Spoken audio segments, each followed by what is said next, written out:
हम अक्सर कहते हैं I am fine, I am healthy. क्या आप सच में हेल्दी हैं? क्योंकि कुछ बीमारियां ऐसी होती हैं जो बिना किसी सिम्टम के ही शुरू हो जाती हैं। तो आज मैं आपको 5 ऐसे टेस्ट के बारे में बताऊंगा जो आपकी हेल्थ को हेल्दी रखने में हेल्प करेंगी। सबसे पहला और सबसे इम्पॉर्टेंट टेस्ट है ब्लड प्रेशर टेस्ट। अगर आपका ब्लड प्रेशर बढ़ा हुआ रहता है तो ये आपको हार्ट अटैक होने के चांसेस बढ़ा देता है और साथ ही स्ट्रोक होने के चांसेस भी ये बढ़ा देता है। इसीलिए 18 साल के बाद हर व्यक्ति को साल में एक बार ब्लड प्रेशर टेस्ट जरूर कराना है और यदि आपकी उम्र 30 साल से ऊपर है तो आपको 2 बार ब्लड प्रेशर टेस्ट जरूर कराना है। आजकल डायबिटीज़ बहुत ही कॉमन हो गई है। शुरुआत में इसके कोई सिम्टम्स हमें देखने को नहीं मिलते हैं, लेकिन ये बॉडी को इनसाइड से डैमेज करती रहती है और वीक करती रहती है। तो दूसरा हमारा टेस्ट है ब्लड ग्लूकोज टेस्ट।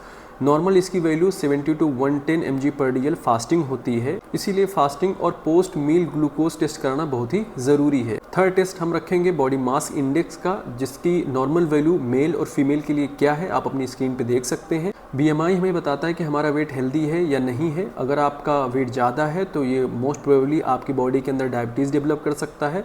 इसके अलावा आपको जॉइंट पेन होना या फिर हाई ब्लड प्रेशर बना रहना, ये बहुत ही कॉमन इसके सिम्टम्स देखने को मिलते हैं। रेगुलर एक्सरसाइज और बैलेंस डाइट लेना बहुत ही ज़रूरी है। फोर्थ कोलेस्ट्रॉल टेस्ट, जिसकी नॉर्मल वैल्यू आप अपनी स्क्रीन पे देख सकते हैं। 40 साल के बाद हर व्यक्ति को लिपिड प्रोफाइल कराना बहुत ही ज़रूरी है। आपको ये जानना बहुत ज़रूरी है कि आपके बॉडी में कोलेस्ट्रॉल का लेवल क्या है। ज़्यादा कोलेस्ट्रॉल लेवल आपके हार्ट को डेंजर सिचुएशन में डाल सकता है। कोलेस्ट्रॉल को कम करने के लिए ऑयली फूड अवॉइड करें, स्मोकिंग ड्रिंकिंग इन हैबिट्स को छोड़ दें और इसके अलावा रेगुलर एक्सरसाइज करें और हेल्दी डाइट भी लेना शुरू करें। लास्ट हीमोग्लोबिन टेस्ट, जिसको आप CBC भी बोलते हैं। कंप्लीट ब्लड काउंट में आपको हीमोग्लोबिन की नॉर्मल वैल्यू दिख जाती है। आप अपनी स्क्रीन पे मेल और फीमेल के लिए हीमोग्लोबिन की क्या नॉर्मल वैल्यू है आप देख सकते हैं। लो हीमोग्लोबिन को हम एनीमिया बोलते हैं। अगर एनीमिया आपको डेवलप हो रखा है तो आपको वीकनेस, टायर्डनेस या लिथार्जनेस आपको देखने को मिलती है। एनीमिया में आयरन रिच फूड लेना बहुत ज़रूरी है और HB टेस्ट कराना बहुत ज़रूरी है, specially in women. Thank you so much for watching.